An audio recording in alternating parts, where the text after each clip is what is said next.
said, I'm Dominic from the Burnley Express. I've been asked to moderate tonight's proceedings. So I'll just introduce, just by name first of all the candidates that are here. All of them are here in person, bar our current MP Anthony Higginbotham, who I believe is doing a video which you'll see later on. So starting at the far right, we have independent candidate David Roper.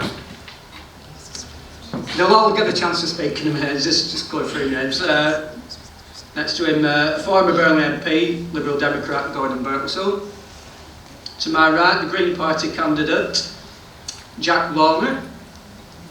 To my left, another independent candidate, Mitchell Cryer. To his left, the Reform Party candidate, Nathan McCollum. And finally, at the far end, the Labour Party candidate, Oliver Ryan. So I'd just like to say, this isn't like the TV debates. We don't want candidates shouting over each other, so please all wait your turn to speak. The more succinct the answer, the more topics we'll have time to cover. So I ask all the candidates to stick to the time they're given. Now there's many topics people will want to hear about in this room tonight. We're going to try and cover as many as we can. So we've asked the audience to ask questions only if they have the microphone. While you may not agree with a candidate, there will be people in the room who do, so we ask that you treat everyone with respect. I'm going to now ask each of the candidates in alphabetical order to give a 1-minute introduction about themselves. Then we will see a video from Anthony Higginbotham. Then I will ask my one question, which each of the candidates will then answer, and then we'll go on to audience questions, which I believe have already been inputted. So, opening remarks, 1-minute introduction from each candidate, and this is their chance to talk about themselves, their connections to Burnley, and what brought them into politics in the first place. So we'll start in alphabetical order with David Rope. Right. I'm Burnley born and bred. I attended Burnley. Can I just ask, can everyone hear David, or is it better? Oh yeah, sorry, if you go to the... Yeah. Hello, I'm David Roper. I attended Burnley Grammar School and junior schools in Burnley. Because of Unplan Plus, I went to Abbey Bank for 2 years before transferring to the Alpha Stream at Burnley Grammar School, which meant I missed out a year of schooling.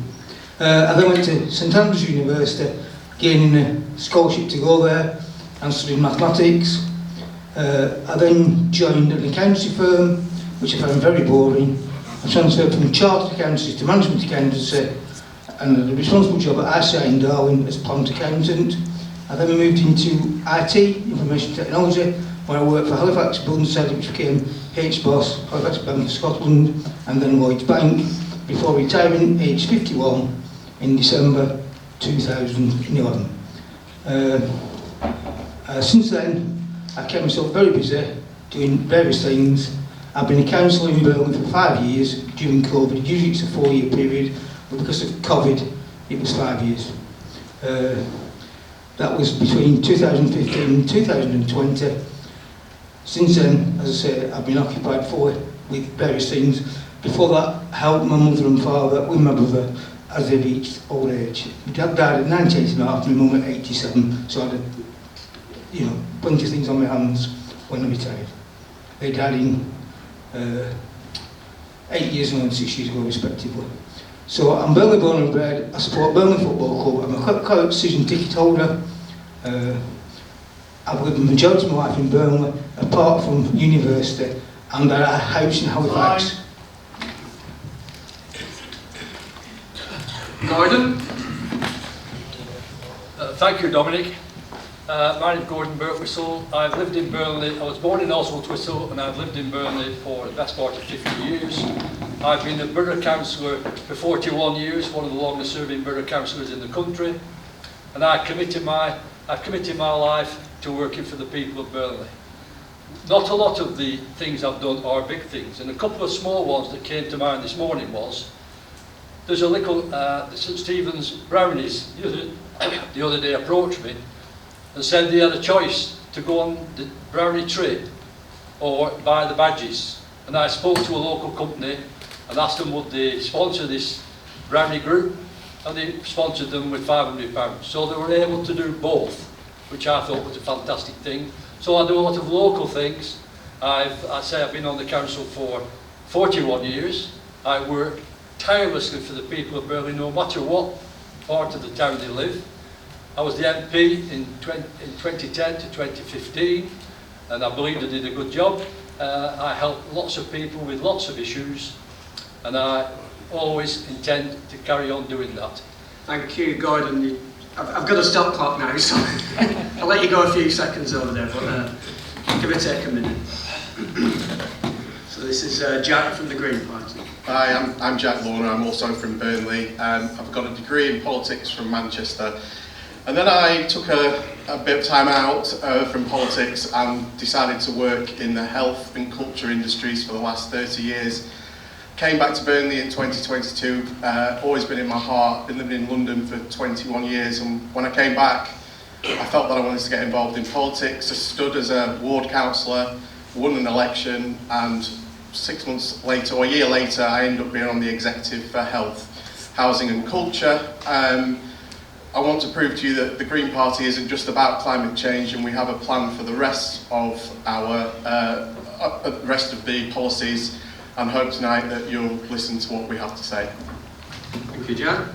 And then this is Mitchell Cryer. Good evening, everyone. My name is Mitchell Cryer. I'm an industrial designer, currently working with a firm in Padiham. I'm running in this election because, in my mind, I have a recurring vision of what Burnley could be, but with my eyes, I see what Burnley is. And I'm not particularly happy with the direction that our town is going. I don't want to see Burnley expanding. I'd rather see Burnley refining what we already have. You know, everyone in this room can see that Burnley is fast going into a university town sort of direction. You know, you kind of expanding in the town, when really we should be refining what we have and building upon our strengths, which namely is advanced industries. I see Burnley being known the world over for our advanced and precision engineering and the North West Aerospace Cluster, which is the biggest employer in the town and one of the largest aerospace clusters in Europe. And I know I've only got a little bit of time, but really I hope you all agree with me that Burnley needs to change direction and needs to choose its own path, and that can only be done with an independent MP. There is a division between the voter and the decisions that are made in the division lobbies of Parliament. With an independent MP, we are cutting out one more thing and allowing Burnley to choose our own destiny and our own future. Thank you. Thank you, Mitchell. And now Nathan McCollum, the Reform Party candidate.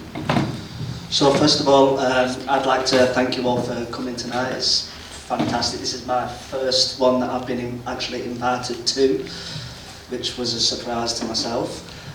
So as you've just been told, I'm Nathan McCollum, so I am the Reform UK candidate. I am 26 years old. I actually live in Colne. That's because I cannot afford to get onto the property ladder thanks to the current government.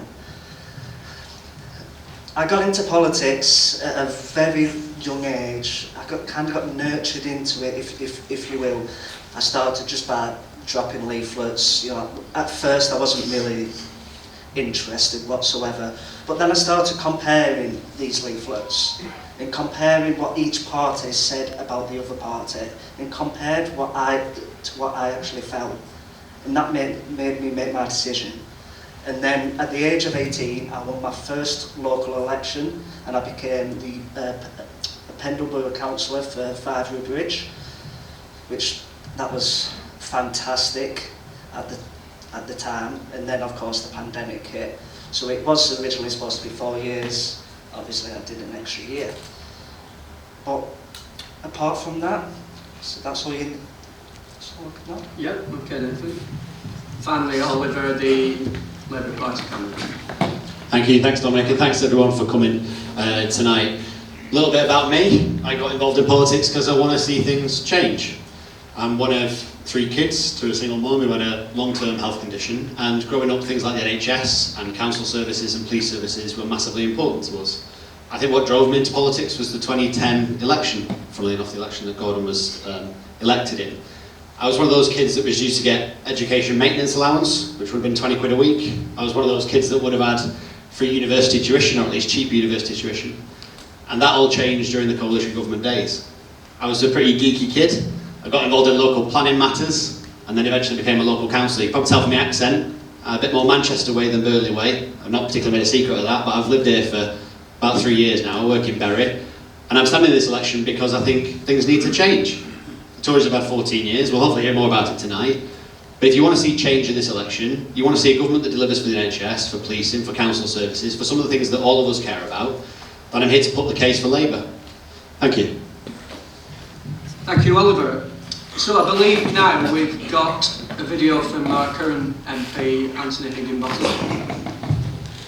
Good evening, everybody. My name is Anthony Higginbotham. I'm your Conservative candidate in the general election, and I've been your Member of Parliament for the last 4.5 years. Let me start by apologising that I'm not able to come and join you in person this evening. With campaigns being as they are, the diary got booked up really quickly, but I would love to be with you, and I hope you have a lovely evening. But I wanted to take this opportunity to tell you a bit about me and why I got into politics, and what I'll offer you if you re-elect me over the next 4.5 years. I'm from round here. I grew up in East Lancashire, my family live round here, and that to me is what politics is about. It's about our home, you, your family, and what we can all do together to make this the best place to work, live, raise your family and socialise. Over the last 4.5 years I've got a strong track record, not just of standing up for you in Parliament, of being your most vocal Member of Parliament, but of delivery here. That includes the hundreds of surgeries I've held across Burnley and Padiham, making sure that every single resident has been no further than 1.5 miles from one of my surgeries. It includes the £52 million of levelling up money brought to Burnley and Padiham for our town centre for regeneration to improve things locally. It includes delivering phase 1 of the Padiham flood defences. It includes hotspot policing in areas with particular problems. It includes bringing services back from Blackburn to Burnley General after the disastrous decision that the last Labour government took to close our A&E. That's my track record, and if you re-elect me, I promise not just to continue to be your vocal champion in the House of Commons, but to keep driving that change forward. And that doesn't mean doing what the Labour Party so often do when they take office, ignoring our area or giving with one hand and taking with the other, as they have when they lumbered our secondary schools with PFI deals, as well as a hospital or fire station. That's Labour's track record.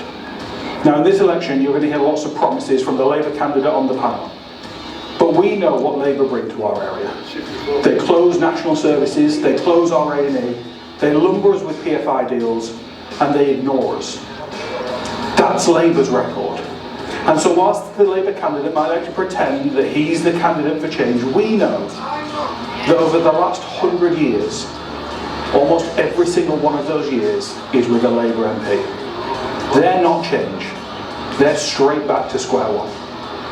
With me, you've got someone who's got a track record of being your local champion and an absolute promise to keep doing that for you. Now, there's lots of other candidates on the panel too, but you and I both know that on the 5th of July, when you wake up on that Friday morning, only one of 2 people will be your Member of Parliament, me or the Labour candidate. If you want to make sure we've got that strong local champion with a track record who will fight for your values and your priorities. As I was just saying, that was a pre-recorded video, so I couldn't interrupt him. But Can you just tell me that is it just a fair, how that was fair of the rest of the candidates? well, there will be.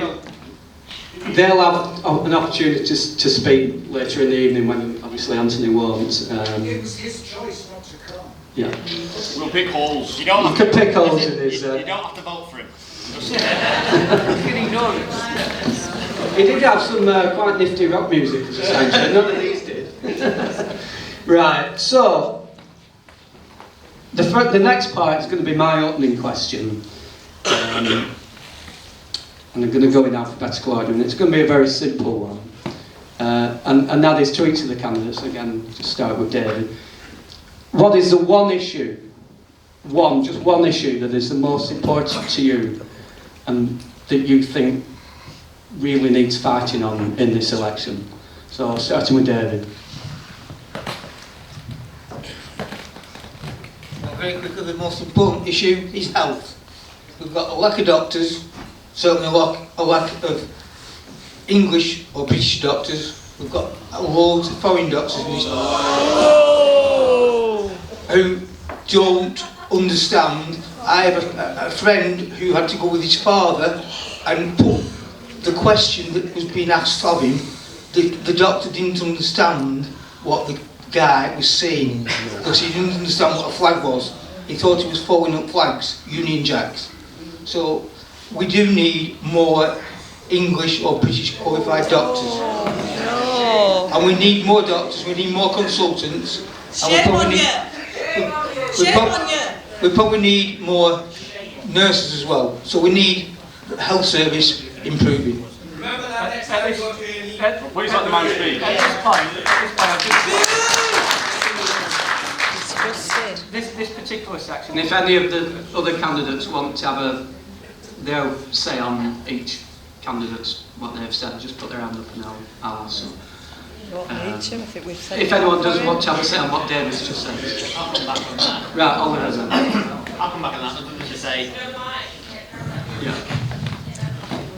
I think we've said it all.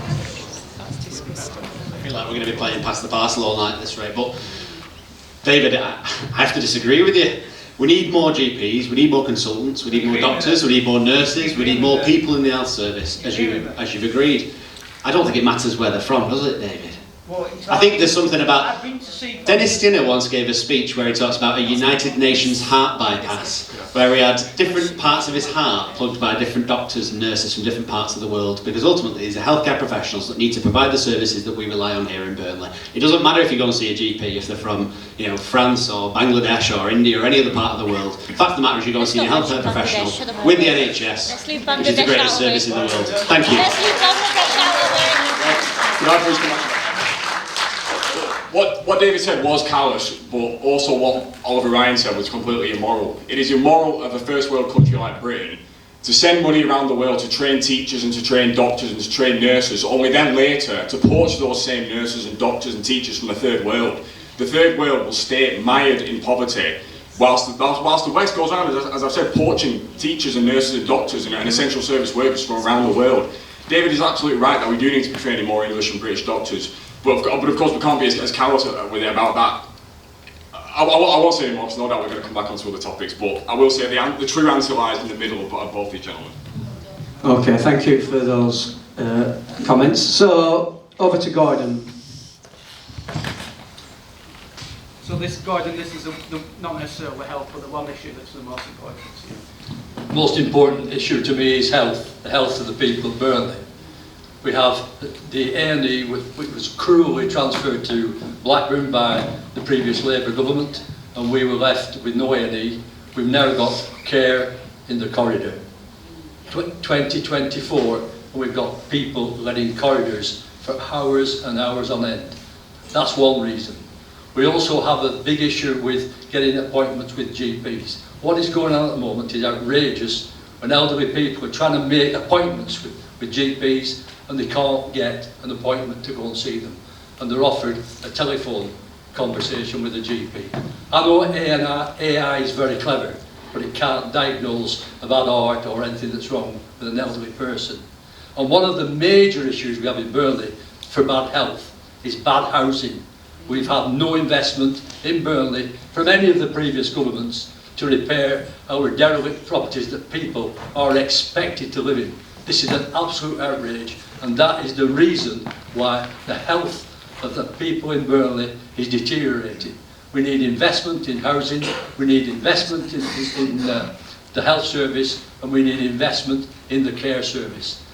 The care service is falling apart because there's no investment in the care service. I say care for carers, because carers care for us, and that's what I'm pushing for.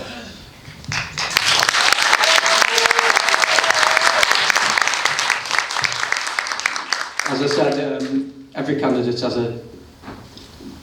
choose what they want to speak about, and then I said if one of the other puts their hand up, they can then comment on that. So, yeah. I think, Oliver, you put your hand. Thank you.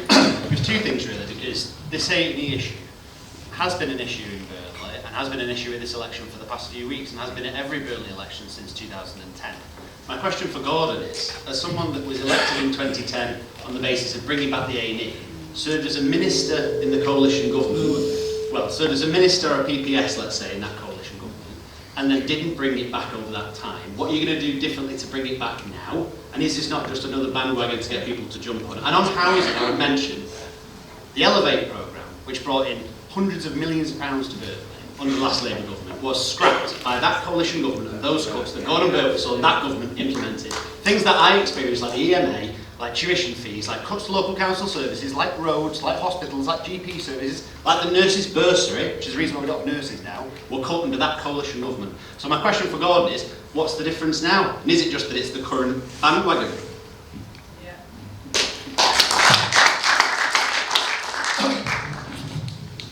Well, maybe Oliver hasn't seen the note that's hanging in Treasury that the last Labour government left. There's no money left.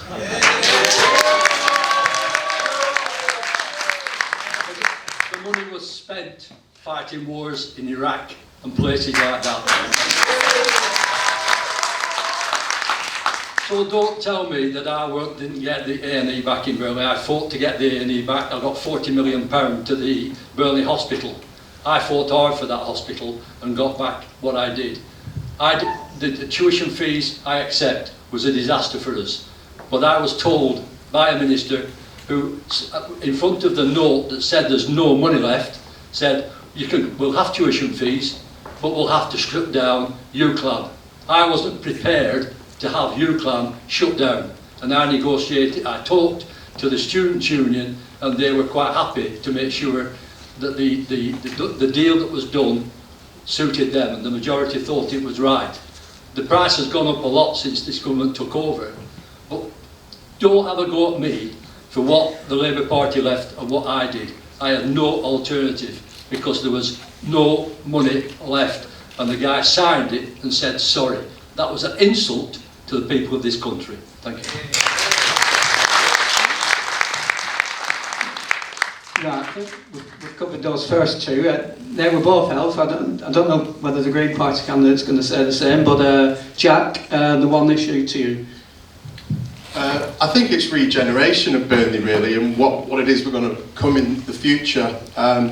We're in the bottom 10 for deprivation here. Gordon has spoke eloquently around health and housing. We need lots of investment, but where are we going? What do we want Burnley to be? Jobs aren't just going to turn up here, so what can we identify? In my opinion, we need more housing here, but we need affordable housing, and that will help us to regenerate, because people then will want to come and live in Burnley, because we've got loads of rural green spaces that we need to protect, and we can identify ourselves as a commuter town into Manchester, and then we can bring culture into Burnley and restaurants, because we're bringing in some affluence. And through that, we need a grant from the government, the next government who come in. There are 4 areas in Burnley that we need to tackle and get new housing through, because the mould and damp in the houses are not acceptable. And I am executive member for housing since May, and I've ordered a report into how many houses are in this condition and what we're going to do about it. And I hope that is what we are able to do.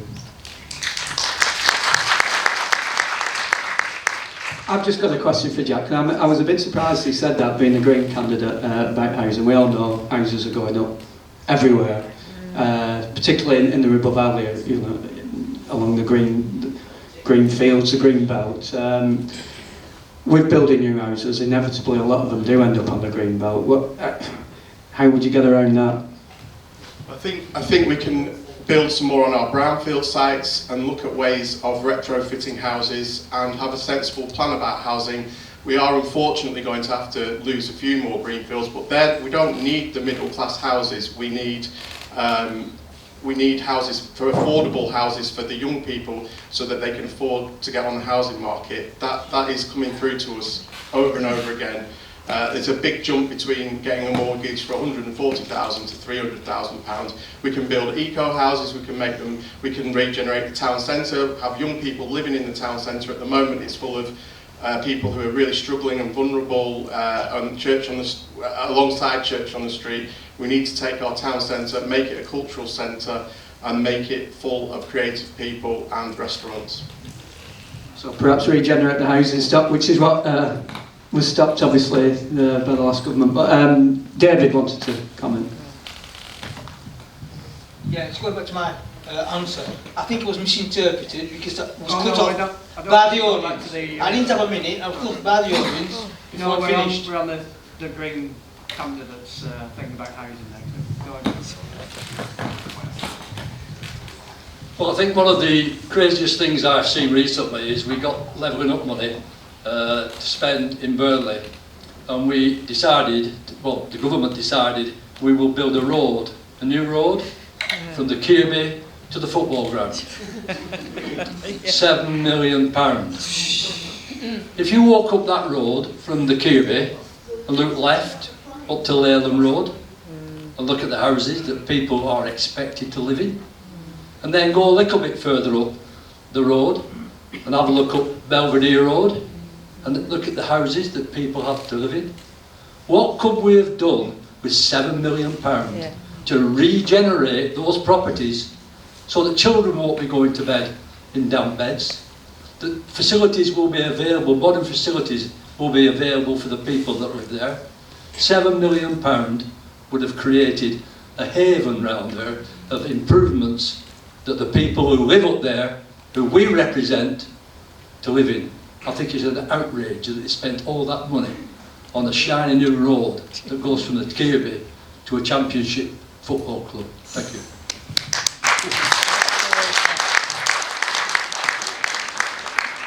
Can I just say, I'm surprised it's taken half an hour for someone to mention Town to Turf. I thought that would have been the first one, but Mitchell wanted to just say something about housing. I just want to make a quick point on this. Please don't anyone in the room forget that the Green Party have just said that we should build in on greenfield sites. This is exactly what the Greenfield Party is. Local plan. Irrelevant, irrelevant, and not gonna lie, Labour are the best on this as well. I mean, they want to. I can't remember what it was in your video, but it was additional wind farms on land by 33%, I believe it was.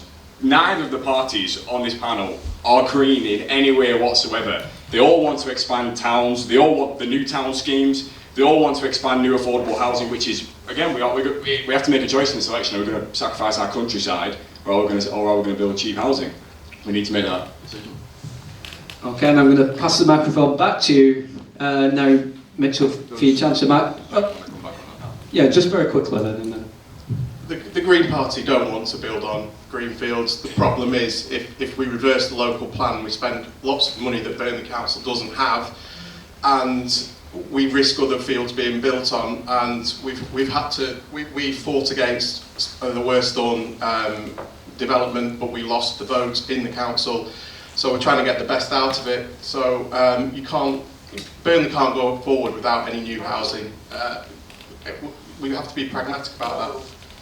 Okay. So I'm going to hand the mic back to Mitchell for the one issue that's most important to him. Again, I'll just be brief on this. The reason I'm standing as an independent, and the one issue that is absolutely key for me in this election, as I mentioned in my opening statement, is who is going to be making the decisions in the divisional lobbies of Parliament. With an independent MP, I will be speaking to you, and there'll be no one else between us and the decisions that are made in Parliament. There is a huge organisation between these gentlemen and the decisions that are made in Parliament. They all have good intention, I absolutely do not doubt that at all, but they will not have the final say. If they want any serious senior career in their parties, they will not have any serious say on the decisions that are made in the division lobbies. Thank you. Okay, now Nathan from Report. So, completely different to what everyone else has mentioned. My main focus is the youth of Burnley, because something needs to be done. It was, I believe it was last week, that the bus got set on fire in Burnley bus station. 2 young people. What do they have round here? We can talk about housing, we can talk about health, but it's the youth that's going to be working in these sectors in the long term. We need to be nurturing the youth now. instead of this gang culture that we kind of see out there, and it's just simply not on. And to completely ignore the fact that the youth are essentially troubled at this time. We need to start being included in decisions in this town, not excluded.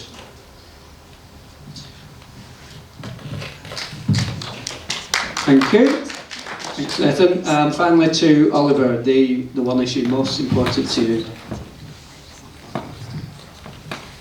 Thank you. I've spent the last couple of years knocking doors, and every single door round that we knock, there's always somebody with a horror story who's either waited too long to see a GP, waited too long to get cancer care, waited too long at Blackburn on a corridor, waited too long just generally for healthcare services that have left one or other family members of theirs in serious dire jeopardy. So it's got to be healthcare. It's got to be healthcare. But I think the answer for that, for us, from a Labour Party perspective, is more doctors, more nurses, more GPs. And I'll pick up the point that was made earlier about money in the system, right? Because no candidate here from any serious political party is going to tell you that there's loads of money around to be able to promise a load of these things. Any one of them. Even Anthony from on high. However, comparison to 2010, the GDP to debt ratio was about 60% in this country. It's now 98%. What we're saying is, over the next 5 years, as the economy starts to grow, as people start to get a bit more cash in their pockets, as people start to recover from what has been undoubtedly a very difficult few years, where do you prioritise? And our answer to that is public services. It's healthcare, it's nurses, it's community healthcare, it's council services, it's police officers, it's ambulances. We've got some of the worst ambulance wait times in the country here. God forbid anybody had a heart attack now. This is genuinely dangerous. So politics matters, and there isn't a lot of money around, but it's about a question of priorities. And for Labour, it's the health service. Thank you.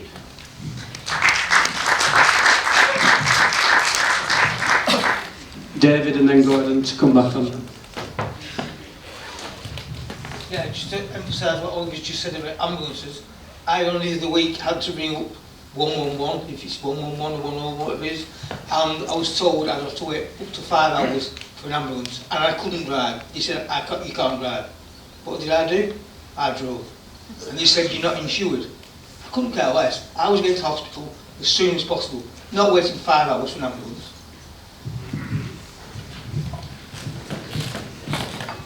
Very interesting to hear Oliver saying he's committed to the health service.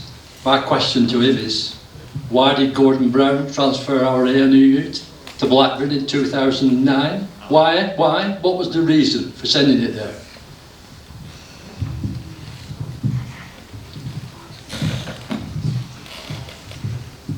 A bit more past the parcel. I was 10 when the A&E got moved. And I'm not saying it's an irrelevant decision, I'm not. However, what I am cautious of is that faith in politics is at an all-time low from any party. People have put on leaflets for the last 3 or 4 elections over the last 15 years that they'll bring the A&E back to Burnley if you just vote for them. I'm not doing that in this election because I don't know if I can achieve it, Gordon. What I think I can achieve is extra ambulance capacity. What I think I can achieve is extra doctors. What I think I can achieve is extra nurses. I think I can bring down wait times for cancer treatment. What I don't think I can do is make promise after promise after promise, in election after election after election, to bring back the A&E, to roll the bandwagon out again, and not achieve it. Certainly when I've been elected to do that and not done it. So my problem is, if you're going to be straight with people, be straight in an election with them. Thank you.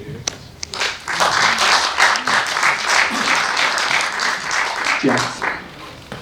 I just wanted to say what I'm trying to do as Executive Member for Health in Burnley Council is take the pressure off A&E and try and get some pilot schemes into the community where money is directed to people, to the older people, to help them with their mobility, and also trying to get people with the respiratory to the GP to make sure we go into the housing.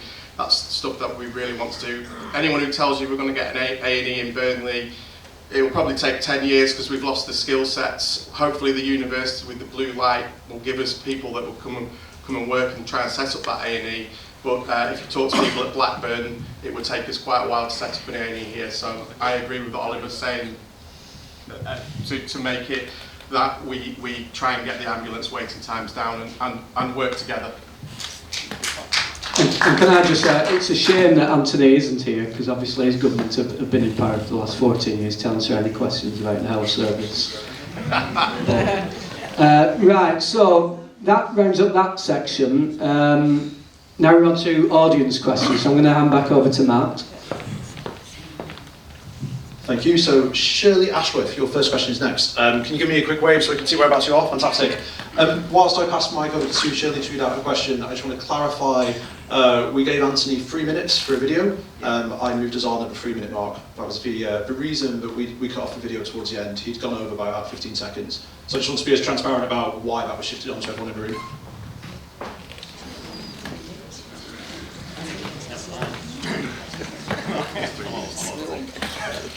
So my question is, how will your party ensure that food banks are no longer needed?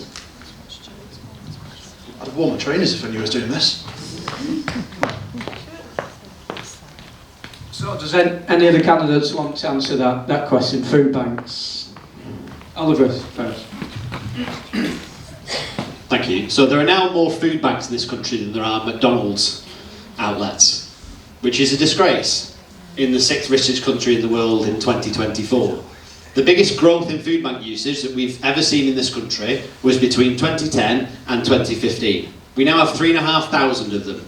There's quite a lot of them in Burnley, with people who work, who are not paid enough in the job that they do, who now have to rely on food banks to do it. The cost of living crisis has been critical for an awful lot of people. I honestly don't know how people with kids cope at the moment. Food banks are a lifeline for people. If you want to stop the usage of food banks, or bring down the usage of food banks, you need to get people out of poverty, you need to get people earning more at work, which we've said we'll do with some changes to fire and rehire and 0 hours contracts, give people a bit more stability, a higher minimum wage, but also give people that long-term feeling of hope in their lives, that if they invest in their lives, they invest in their kids' lives, that things can be better in future, and that things can be better for the town. The way to tackle some of this ingrained systemic poverty in Burnley, which is massive, is to tackle the cost of living crisis and is to tackle people's future, give them the opportunities and skills they need to get there. But first of all, put the pound in their pocket. Thank you. Anthony, Oliver is absolutely right to identify the cost of living crisis as the sole reason for the use of food banks. But the cost of living crisis is caused by the promises that these gentlemen have been making this evening. Where is this money coming from for all these ambulances? Where is the money coming from for all these promises that the parties have been making? They are debasing our currency by issuing all these bonds, and it is my generation, and Nathan's generation, and Oliver's generation that are going to have to pick up the bill for all of this. I'll keep it brief on that point. Okay, thank you. Jack. I think really another pilot scheme that I would suggest is we look at countries such as Scandinavia. Finland, for example, has a universal income, and for those that have really fallen off a cliff, making them healthy, giving them good housing, and just providing will save a lot of taxpayers' money, because it's under one payment. And we have downtown in Burnley where everyone can come who's got those problems. All of the services are there triaging people. Instead of going off to 7 different departments, we can get to the root of the problem. It's not an overnight fix, but I think it's our mindset and the way we look at it. If we can bring the most vulnerable to a better standard, we save tax money in the long term over 10 or 20 years, and we can treat people with dignity. Thank you. Perhaps those that have fallen through the net. Gordon.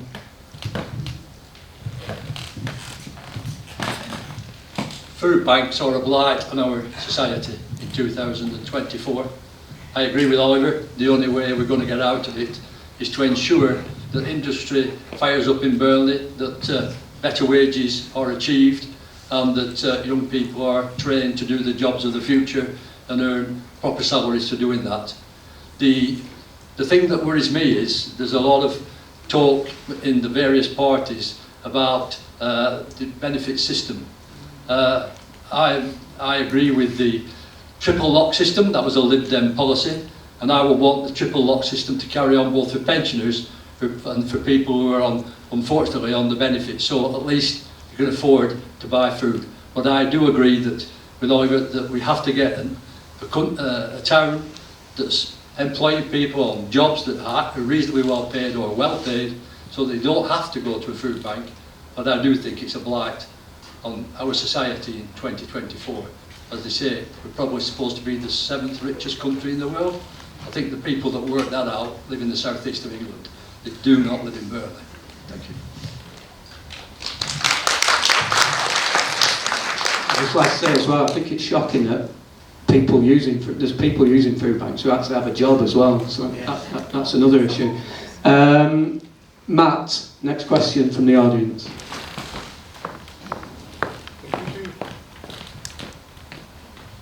So the next question is around Gaza, and it's from Ali Balal. Can I see if it was like Ali, whereabouts are you?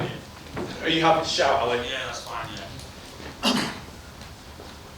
Do you join me in condemning Israel's genocide in Palestine? So I'll just repeat the question into a microphone. And the question was, do you agree with me in condemning Israel's genocide in Palestine?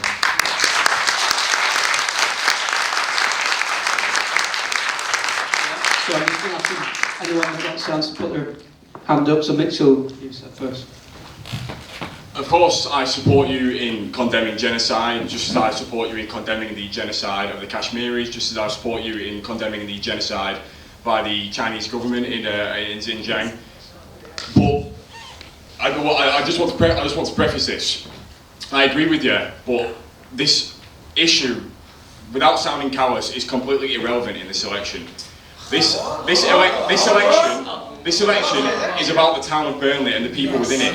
No one in this room has any power or influence over the affairs of the Middle East. Nor should we wish to have any. Nor should we wish. Arms to Israel. I don't agree with selling arms to Israel. What would you have us do? Resume imperialism? Resume interventionism? Resume foreign conflicts abroad? Absolutely not. If you elect me as your MP, I will keep Britain, I will do my utmost best to keep Britain out of any foreign conflicts. I do not wish a return to imperialism. I do not wish a return to interventionism. Britain should play a neutral role in the world, not selling arms to pariah states, of course not. But this election in Burnley needs to be about the town of Burnley. There are so many issues in this town that need addressing. We cannot keep, they mentioned before, about having an extra 15 minutes at the end of this debate just to discuss Gaza. I think that is a complete wrong attitude to this election. We can have discussions about world conflicts outside of this election. This election needs to be about us and the people of Burnley and the people suffering in Burnley. David, and then I presume Gordon will want to say something. I presume I'm going to get shouted down like Mitchell was. I have the same view as Mitchell. We've all got an article in the Burnley Express tomorrow, and I've said the main things in the election are about Britain. We've got enough problems in Britain without talking about Gaza and places like that. We've got to sort out our house and get our house in order in Britain before we start interfering in other areas of the world.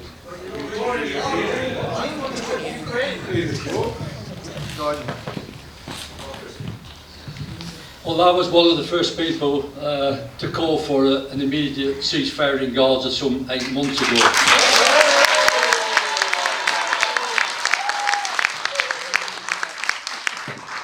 The Liberal Democrat Foreign Affairs spokesman Layla Moran, who is part Palestinian, called for the same ceasefire at the same time. She is part Palestinian and she lost 2 of her relatives in horrendous conditions. One had died drinking dirty water, which is appalling. I agree with the policy that we have, and the foreign affairs policy of morality and justice is what I stand for. I also stand for and agree totally with the International Criminal Court. And I'll read this, and then nobody has any misapprehension of what I've said. Notwithstanding any military goals they may have, the means Israel have chosen to achieve them in Gaza, namely intentionally causing death, starvation, great suffering, serious injury to body and health of the civilian population, is a crime. That I agree with, and it is a crime.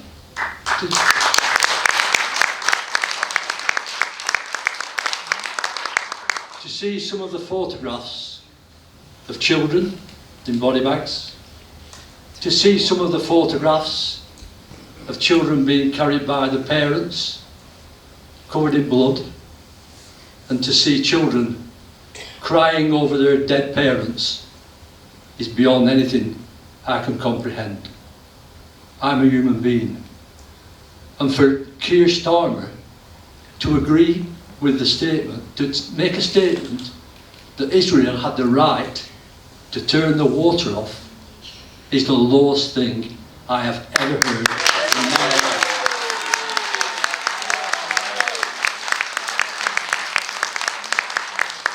Water is a God-given right for survival, and how a senior politician can agree with a statement to turn the water off to millions of starving people and watch them die without water is inhuman and absolutely needs answering properly.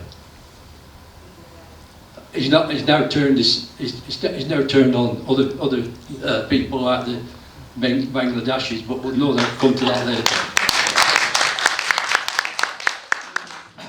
I'll just let Oliver have an answer because that was obviously a direct reference to Labour. I will say that I interviewed Keir Starmer on the phone a month or two back when all the Labour candidates in Burnley, when the Labour candidates in Burnley went independent, and I asked him about the issue over Gaza, and he did say his long-term view was a two-state solution, but I'll let Oliver elaborate on Gordon's comments. Thank you. When this question was asked tonight, you were always going to hear an awful lot of platitudes from the Liberal Democrat candidate at the other end of the table. Nothing really changed from anything that he said on his Facebook images and Facebook videos there before than what you've already heard. In policy terms, I'm getting onto it, leave me to it. In policy terms, our position and my position since last year has been quite clear. We support an immediate ceasefire now and have done since last year. We support a two-state solution now and have done since last year. And unlike anybody else on this panel, apart from Anthony Higginbottom coming in from space, either the Labour Party or the Tories are going to be the government to be able to achieve that. Anybody can promise you anything here tonight. I can pledge to make everybody in this room millionaires. Doesn't make it an actuality. If you want to see the state of Palestine recognised, you vote Labour in an election. Let me talk about Israeli arms sales next. We are against... I can't actually see the audience, which is kind of unhelpful. Yeah, Gordon won't answer it either. Let me get onto that point about the genocide, yeah? Right. Yeah, so Gordon won't answer it the same way that I'm also going to, not avoid it, but I'm going to give you a straight answer, right? No party that wants to be in government or provide MPs, and if Gordon said the same thing, he won't call it a genocide. And as someone that wants to be in government, I can't call it a genocide. And I'll tell you why I can't. Gordon might have his own reasons. But because if you class it as a genocide, the government then has legal responsibility to take specific actions in the international bodies that we're a part of. If you want to be the government a week on Thursday, you have to be prepared to make those decisions when you've seen all the facts, everything that's happened that's classified, etc., after Thursday. So I'll be really straight with you. Neither one of us tonight, I'll be prepared to make a bet, is probably going to call this a genocide. But I agree with you that this has been horrific. This has been horrific. I have a little sister who's 16. She sends me TikTok videos of like little girls that have had arms blown off. Like I have a mum who sends me pictures and videos from Facebook of kids lying dead in rubble. Like it's horrific. Just as a person, it's horrific. As a Christian, it's horrific. I don't think Keir Starmer supports Keir Starmer's statement from last year. I wouldn't get into that. I mean, we could go over the history of it all day. The fact of the matter is, our policy is the policy. If you want to see things change, vote Labour next Thursday. What I will say I'm a bit annoyed about, and I find pretty abhorrent, is that as somebody that has seen months worth of social media bile, attacked to politicians and different people who are trying to raise their voice about the people of Gaza, and then compare that to the images that we've seen of dead kids and dead families and people under rubble. There's only one person in this election who's trying to use this, again, as a bandwagon to get you to vote for it, dead kids in rubble on videos, and that's the Lib Dem candidate. I'll be really straight with you.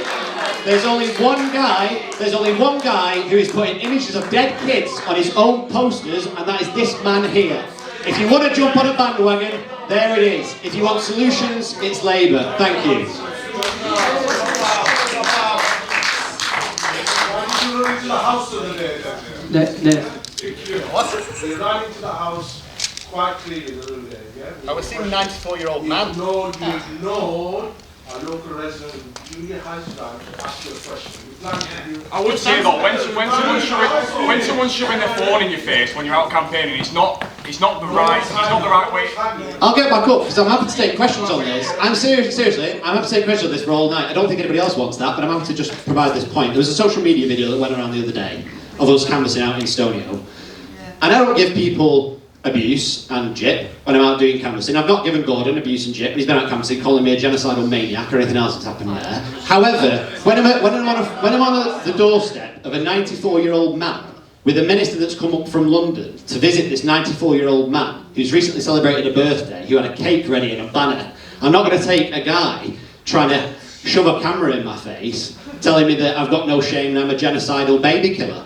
It's just not it, because it's just not true. You may like it, and Facebook may like it, but it doesn't bear out for the facts. Thank you.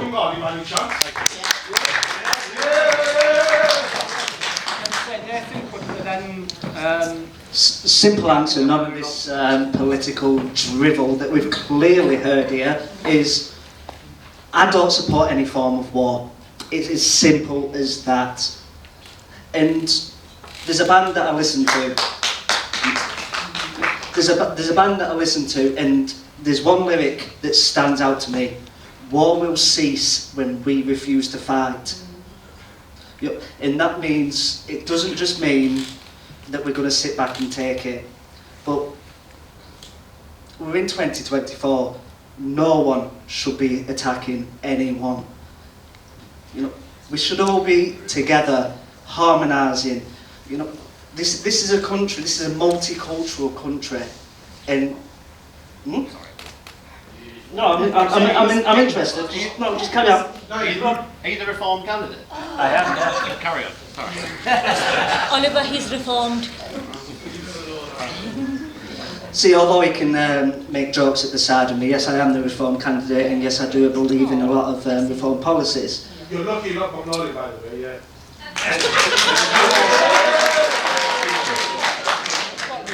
But it's a simple fact. War should not happen. It's as simple as that. Jack and then David, very briefly, and then we'll move on to the next audience question. Obviously, the Green Party position is ceasefire now, two-party states. What I want to see on July the 5th, whoever forms the government, is diplomacy, diplomacy, diplomacy. We need to get talking with America, we need to put money into our foreign office, and we need to lead on finding peaceful solutions across the world, not least being a Green candidate. Climate change isn't helped by dropping bombs on everybody, and we just need to really start to sit at the table. And also, I know you've got to stand up to Putin, but eventually we need to find a solution there as well. So thank you. Does anyone here think Israel listens to us? Right, David, very briefly, and then we'll move on to the next audience question. Take our weapons. We've got an extraction, we've got weapon manufacturing companies. I do not agree with those sales from the United States. Absolutely not. The audience, I agree wholeheartedly with what Gordon Burst has said. It's easy to say, but it's very difficult to do something about it. No, but that's the point that you are making. You want to represent us. So represent us in a manner that you put pressure on those people, the Prime Minister, the committees, that will act. That's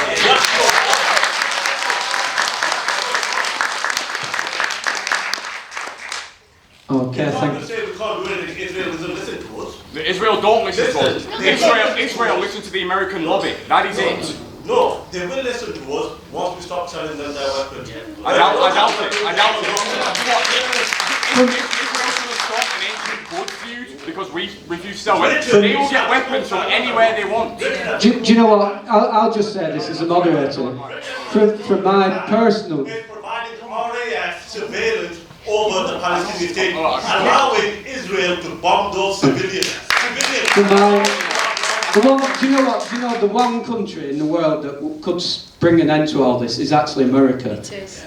America's the only country that has the power and influence to bang heads together and get them to round the table.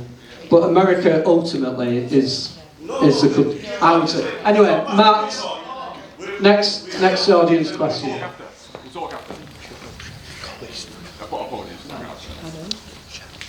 Okay, our next question is around the NHS. Can I ask Sun and Mansour, whereabouts are you sat? At the back. Fantastic. I'm coming your way.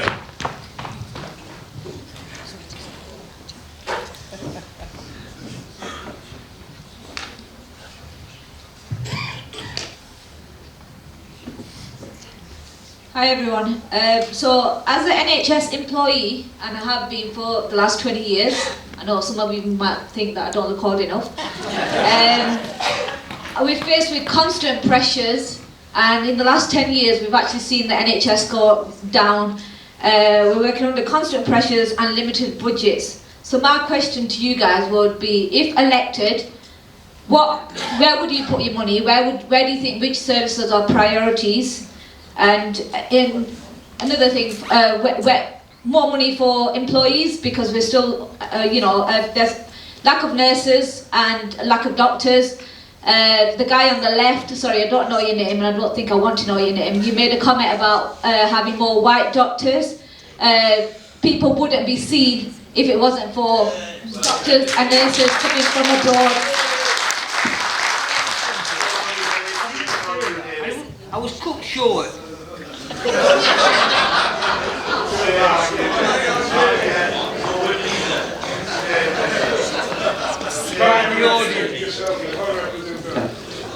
Does anyone want to answer that question? Apologies, I will quickly go first. Obviously, as an independent MP, we have to be honest about this. If I was elected, there isn't much I can do in way of influencing where money is spent.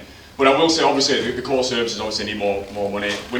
We do need more money in defence. Despite what I've said, we do need to commit to the 2% that NATO defined. Obviously, as an independent MP, we wouldn't have much say, but we would have say of the money that we are allocated. And obviously, with an independent MP, we'll be able to allocate that money to healthcare. We'll be able to allocate that money to what Nathan talked about earlier about the youth in our town. And he is correct in saying that they have nothing to do. So we need to invest in our youth, and that means, going back to what I said in the original statement, expanding our advanced industries and getting young people and getting young people with the funds given from government into those advanced industries and into high-paying jobs, which will alleviate the cost of living crisis. Thanks, Mitchell. Go ahead quickly, and then we'll move on to the next question because time is running. Well, to me, the health service starts with the GPs. The GPs don't see patients. Patients obviously are concerned, so they go to the A&E at Blackburn, which is now care in the corridor. It's a matter of how much are we going to invest in more corridors, which is outrageous. And the next big issue for the health service is care of the people in hospital that are there purely because they have nobody to look after them. The Lib Dem policy is free care for anybody, and look after the carers. So let's see carers treated with respect, paid properly, and trained properly. So we have a care system that looks after the elderly who have worked all their lives and paid into the system. Let's have a system where the elderly are looked after. And that, I think, will start to alleviate some of the major problems we have. It will free up nurses, it'll free up space, it'll free up wards in hospitals, and the elderly people can be properly looked after. So we start at the bottom and get that right, start at the top and at the end and get that sorted. So the health services do what it's supposed to do, is look after the health of the people. I have no issue at all about cutting taxes. I don't believe we should cut taxes personally. I think we should increase services, because that's what we pay our taxes for.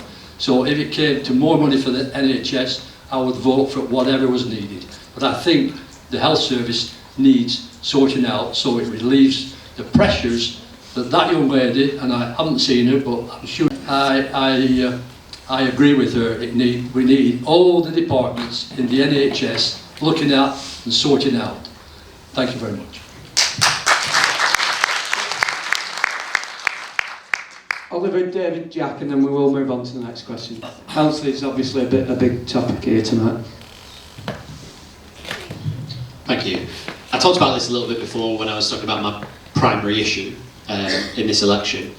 I wanted to just put in a little bit of policy to that and pledges that the Labour Party have made specifically around the NHS. We want to bring in straight away, first year of the Labour government, an extra 40,000 appointments a week, which is 2 turf moors worth, as people keep reminding me. We do want to pay staff more, we want to get more staff, we want to pay people to do evenings and weekends if we want to do it. We want to fund community healthcare better, we want to put an extra tax on non-dom living overseas individuals so we can fund mental health care professionals, 8,500 of them in schools and in the community. We want thousands more GPs, we want to see an expansion of places in the health service across Burnley, Padiham and Briarfield. But I will make the point that since 2010 we've lost 57 individual GPs in Burnley and Padiham. Most of those were during the 10 to 15 years when the NHS was being cut about 10% a year. And I know this is people that have worked in the NHS and you'll have had experience of this before. It's not been an easy time during austerity. And I gave the speech before about where the budget was and where the budget is now. Nobody's going to be able to put loads of money into this if we're honest right now. But what we're saying is our priority is the NHS. You cut our wrists open in the Labour Party and it's the NHS that spills out. It's a priority for us. Thank you. David, then Jack, and then we'll move on. Well, I think the opening question, the majority have answered that the main importance was health. So we just reiterate what we said in the first answer. Most of us think health is the most important. So we need more doctors, more nurses and more consultants. But they have to be prepared to work overtime like us other people do. But they're not prepared to do that because I have an experience of it. No, they cut their surgery short if they're going overtime. Sit down. I've got the experience of it.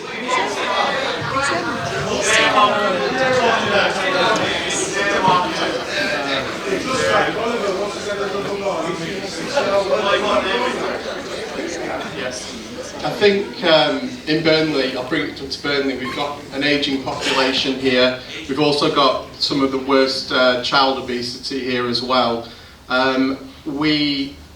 Through Brexit, we've kind of lost freedom of movement. A lot of Spanish, Italian GPs went home, health workers. Somehow we need some more freedom of movement. Because of the ageing population, we need to be able to look after, we need the carers. The social care system has got a huge hole in it. The Green Party would like to invest billions of pounds into the health service and bring the taxation up to kind of German levels on that. So that's what we would do. Just as I was surprised that it took so long to hear the first mention of tanks to turf, I'm equally amazed. We're so far into it and that's the first mention of the B word. Brexit, 2019 was a Brexit election. That's the first time we've heard it mentioned tonight. But I think we've spoken enough about that last question now. So Matt, we'll just ask the next audience question. Thank you very much. We've got just over 20 minutes left. So the next question is from Barbara Sanders. Whereabouts are you, Barbara? Oh, nice and easy, thank you. And this is a question about the climate.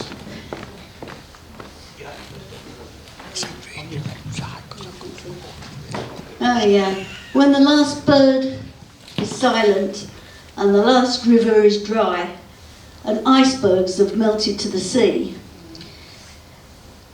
it'll be too late to save our earth for most of us and our children and our grandchildren. What is the position of the candidates and what commitment are they prepared to be making locally, nationally and internationally? And I really do believe that the role of all of you, if any of you whoever gets in, you can't just think about local issues, you've got to think internationally because that's the real crisis that's facing us.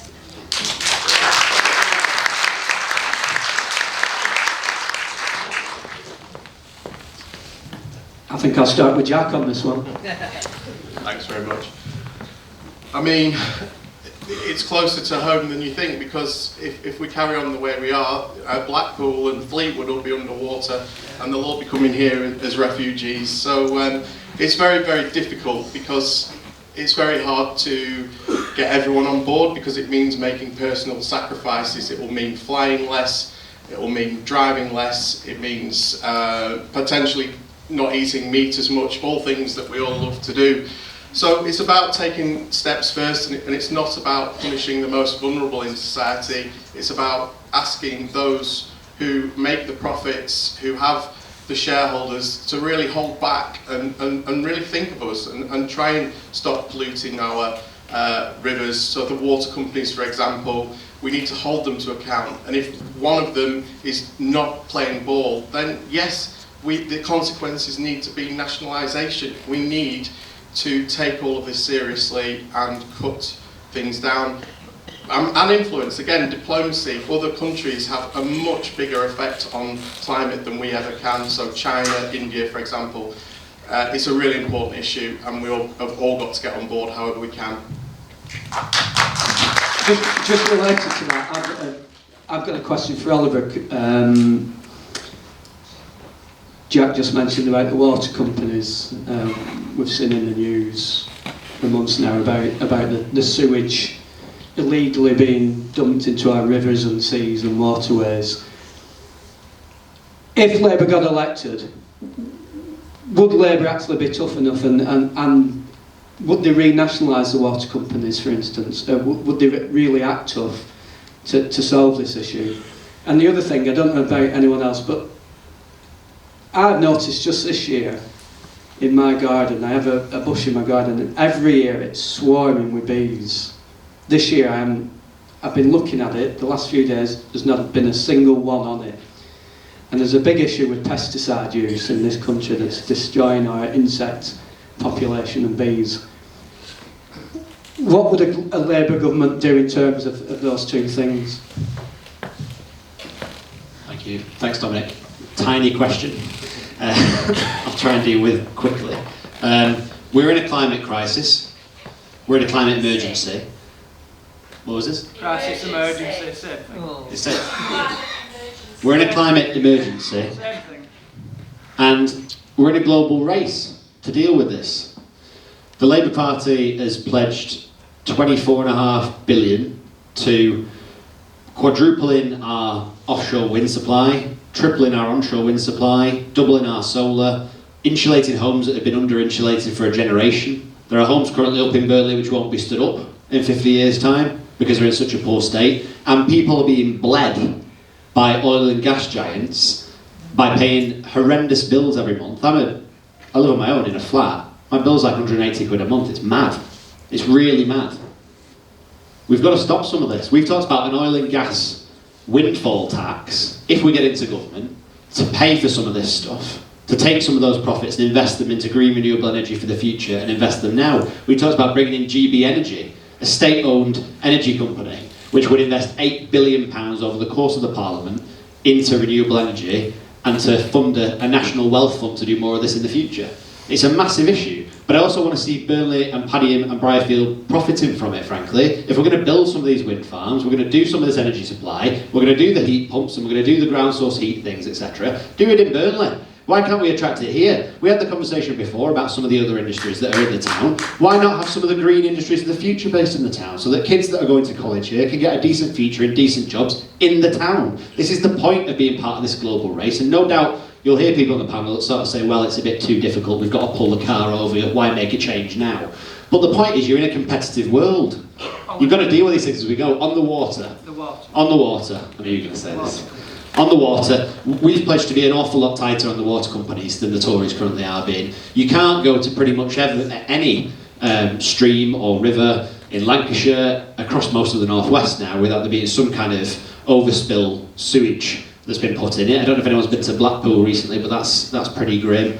Some of the beaches there, some of the beaches across the coast are also pretty grim. We've talked about finding these companies properly. There is a case, I think, for part nationalisation of some of the worst offenders, like Thames Water, and there's certainly something to be done for prosecuting these companies criminally if they don't improve their act. People are currently being poisoned, people that want a natural swim or others elsewhere, by companies who are pumping sewage into rivers and streams where people want to take the kids and take the families. It's obscene.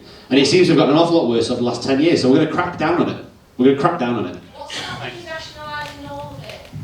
Sorry guys, we are running out of time. How are you? I'll speak to you after. There we go. I'd just like to say that Labour are absolutely right in establishing Great British Energy. Although it is common sense, they are absolutely right to do it, and Jackie's right to point out that we should be nationalising essential services. What concerns me is the way that they will go about achieving net zero. I do not think that covering our landscape in battery farms or onshore wind farms is the right way to go. Just going back to what I said in my opening statement, I would like to refine what we already have in Burnley, not necessarily expand onshore wind, but roll back what we are already doing. And something that I'm incredibly passionate about is buying things made in England. Reducing the air miles, reducing the manufacturing costs, reducing the manufacturing pollution from all of your products. We're all wearing clothes right now, but how many people in this room are wearing clothes made in England? How many people in this room are wearing clothes made of English wool? The air miles on all our clothes are huge, and it is a huge part of the environment. I just want to, just very briefly, before we move on to the next one. Nathan is the Reform Party candidate, and his leader, Nigel Farage, I think can best be described as a climate change sceptic. I think it's pretty low down his list of priorities. So what does Nathan think about that? First things first, get rid of net zero. It's stupid, it's expensive. We contribute less than, I think it's, yeah, thank you. So less than 2% to the global warming emergency, as you say. We need to be putting pressure on the other countries that aren't doing what we should be doing. I believe it, if I remember rightly, I think Nigel said China's opening, I think it's 88. It's about a new coal-fired power station every month in China, and it's not too far from India as well. So I can't remember Before you ever come to these programs, please. We'll move on to the next one.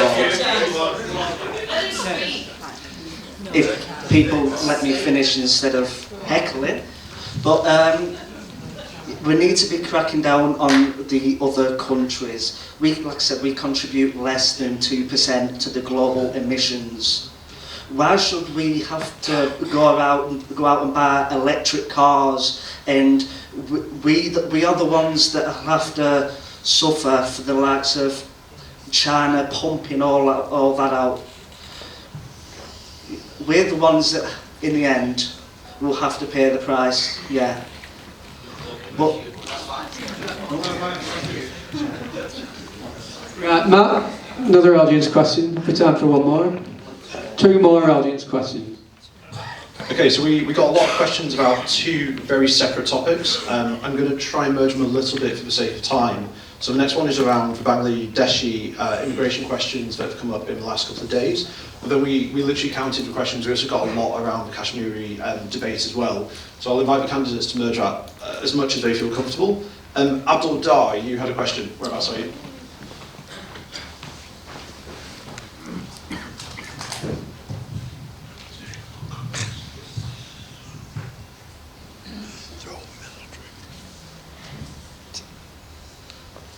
Does the panel agree with Keir Starmer's comments about the Bangladeshi community and their expulsion from the UK?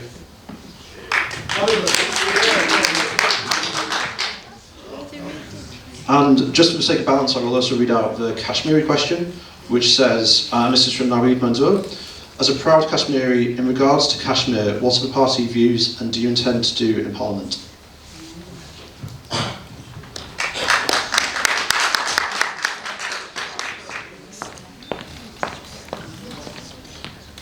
Go Gordon, you've got your hand up.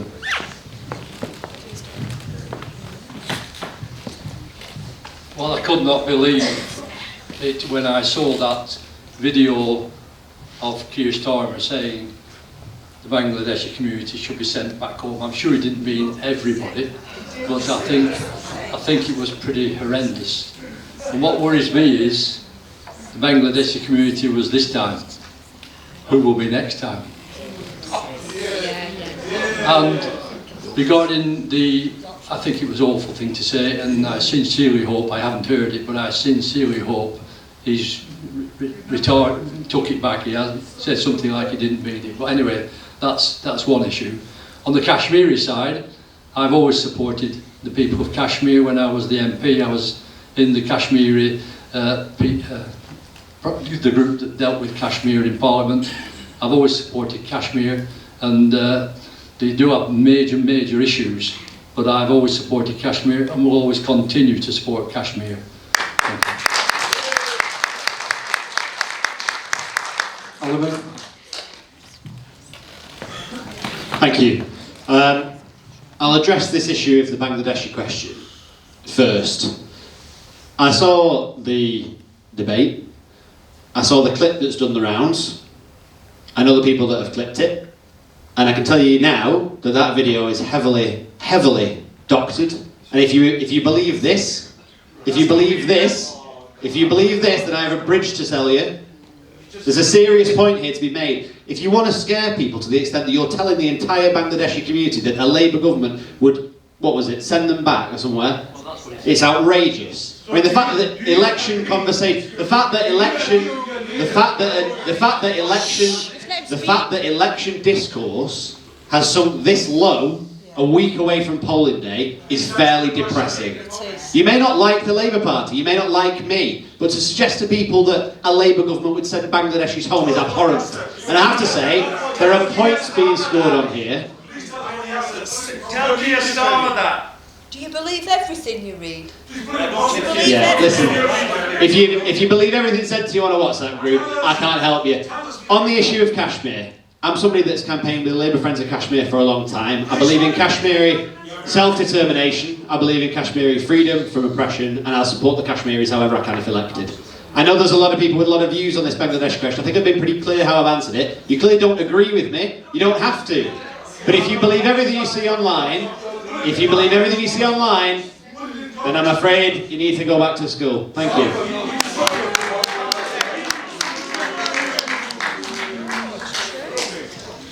Okay,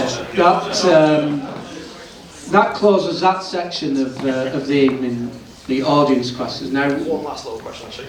Yeah, if we've time for one last, and then after that we'll move on to closing statements, where each of the candidates will have 2 minutes for final remarks, which are focused on their policies and vision for Burnley. So, one final quick question from the audience. So I'm asking this one on behalf of some of the young people who attend Burnley Youth Theatre. And the question is, what would you do to support the arts and culture?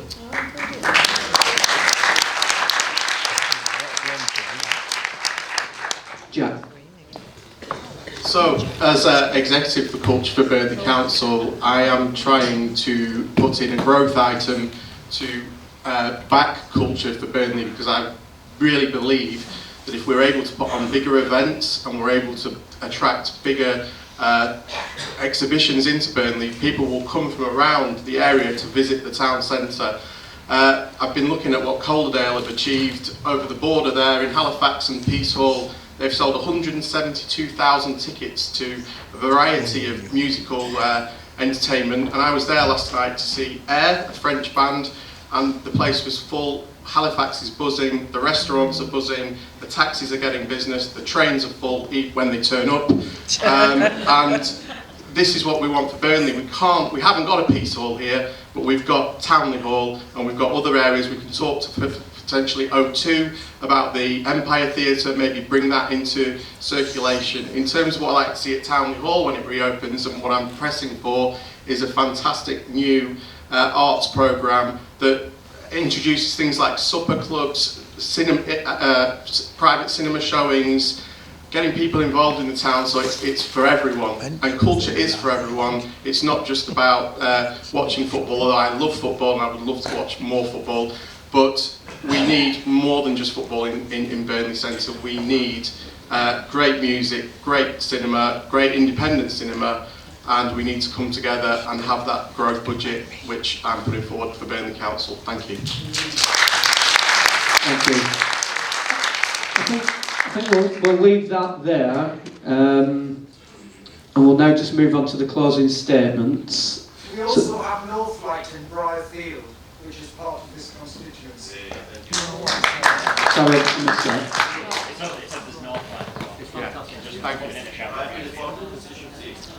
Yeah, the boundaries have changed, haven't they? Burnley's actually only been slightly changed compared to some. Burnley's gained Briarfield. Yeah, but look at the changes that Pendle and the Ribble Valley have had. Pendle has gained Clitheroe. Right, so closing statement. So we'll do it in alphabetical order again. So we'll start with David. 2 minutes. Your policies and vision for Burnley.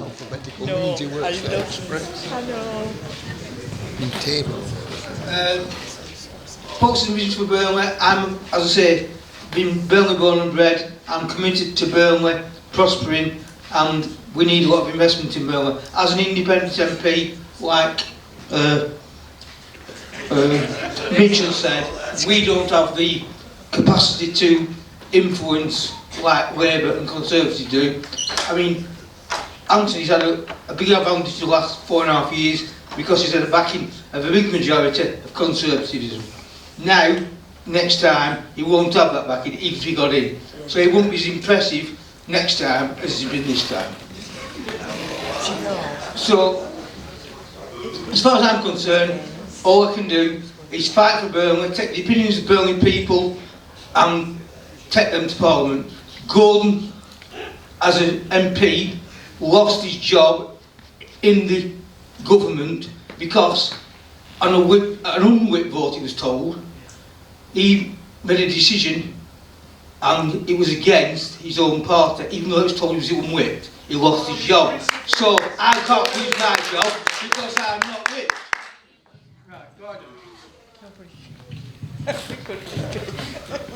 I have 4 main pillars in my campaign. The first one is to try to get the urgent care, the A&E, back in Burnley.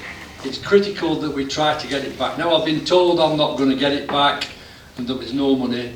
It's a matter to me of priorities. The priority for me, whether I win or not, is to get the urgent A&E unit, it's not the urgent, the A&E unit back in Burnley.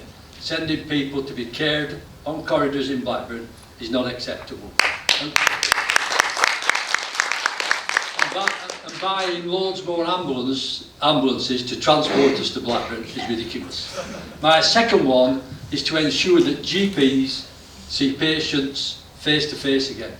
Talking to a GP over a telephone might be okay, but they cannot convince elderly people in particular who lose confidence in the answer that they get.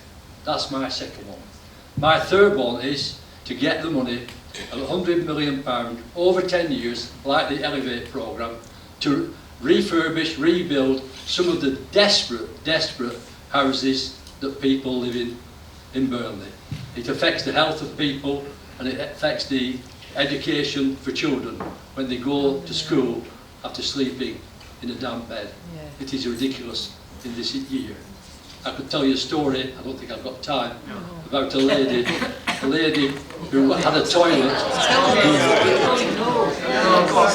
I've got 2 minutes. I've got 2 minutes. I've got 2 minutes. I haven't got 2 minutes. I'm sure I'll be told when my 2 minutes are. And my fourth one is on the carers, to ensure that carers are treated properly, are paid properly, and they care for the elderly, and we all care for the elderly.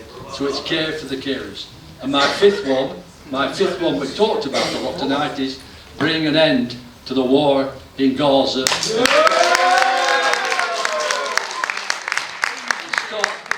And stop killing innocent men, women and children. That are my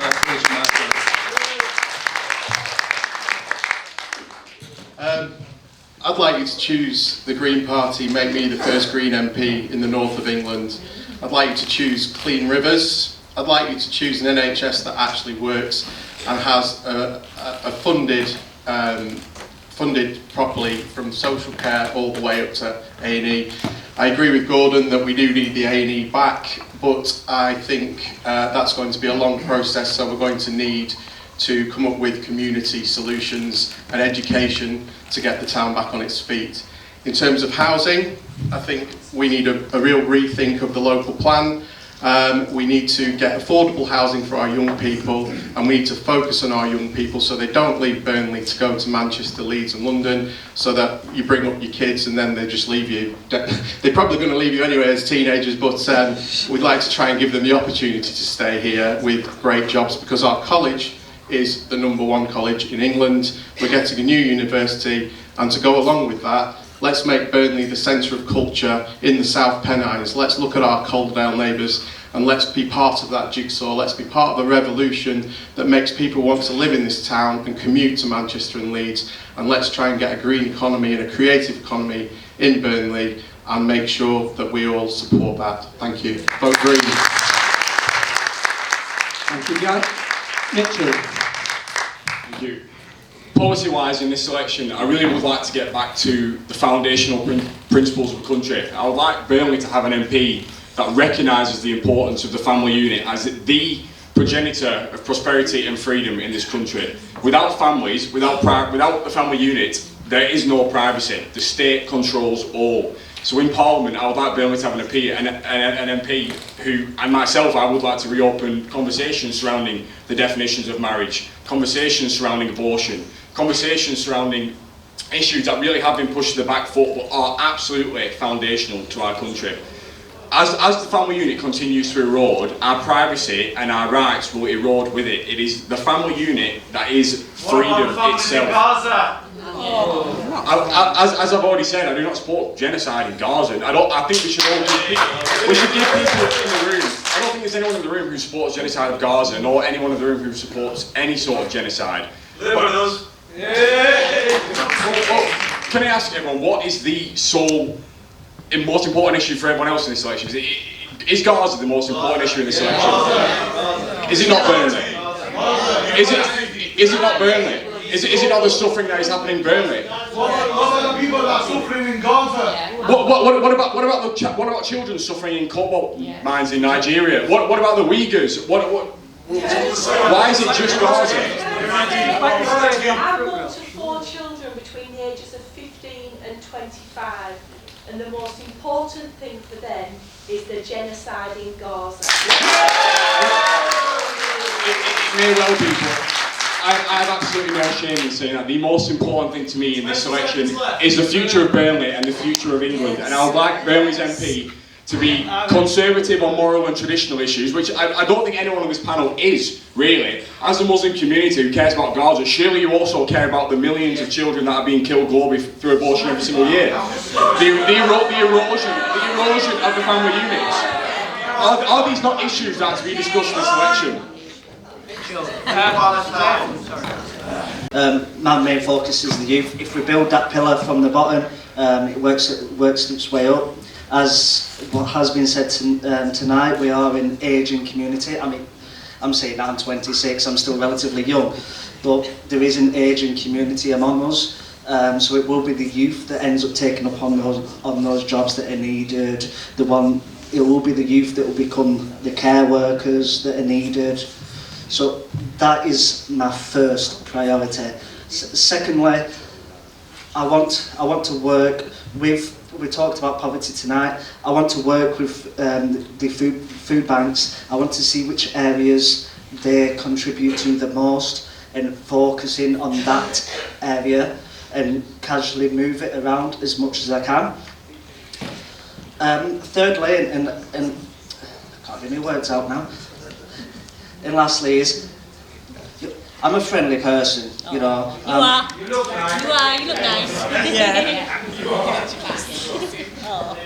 Well, I mustn't be that friendly then, eh?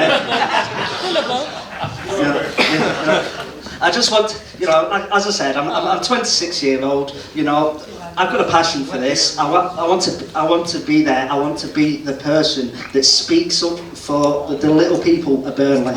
Change your party next time. Unfortunately, it's not that simple. I was a Tory before, you are correct.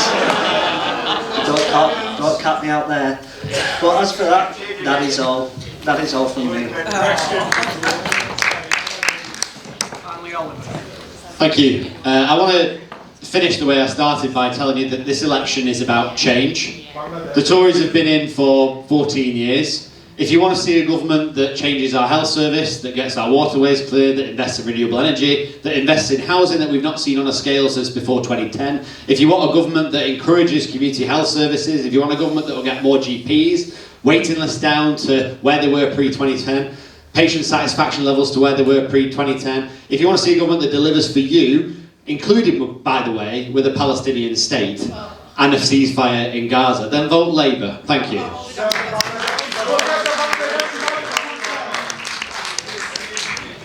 And now finally, Anthony. Oh. Sorry, Anthony's name. You'll have to ask Anthony yourself. Drop him an email. We'll see him on the 5th of July. Drop him an email or a message on Facebook or something. I'm sure he'll get back to you. So that just leaves me to thank you all for coming. It's been a lively debate. Been a lot of talk on health, Gaza obviously, housing, the youth.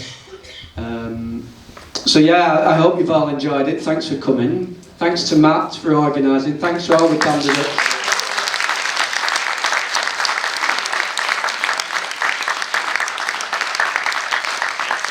Thanks to all the candidates. My colleague Laura's here, so you can read all about it in the Burnley Express online and in the paper next week. Bit of a plug there. And now I'll just hand back to Matt for his final words. We're not BBC Question Time. We might not have got tonight perfect, but a massive thank you for coming down and taking part and asking questions. A huge thank you to each of the candidates for giving up their evening, coming down. A massive thank you to Dominic for hosting from Burnley Express. But I wanted to give a final and very big thank you to Burnley Youth Theatre for donating space to us tonight.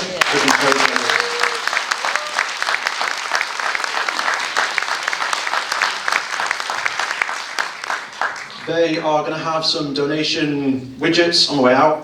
It will be a £3 donation. If you would like to donate, it goes all towards their programme. So throughout summer, they provide arts classes and drama classes for young people from across communities in Burnley. And they have thousands of students pass through here every single year. I was very lucky to be part of Burnley Youth Theatre growing up, which is why this doesn't terrify me.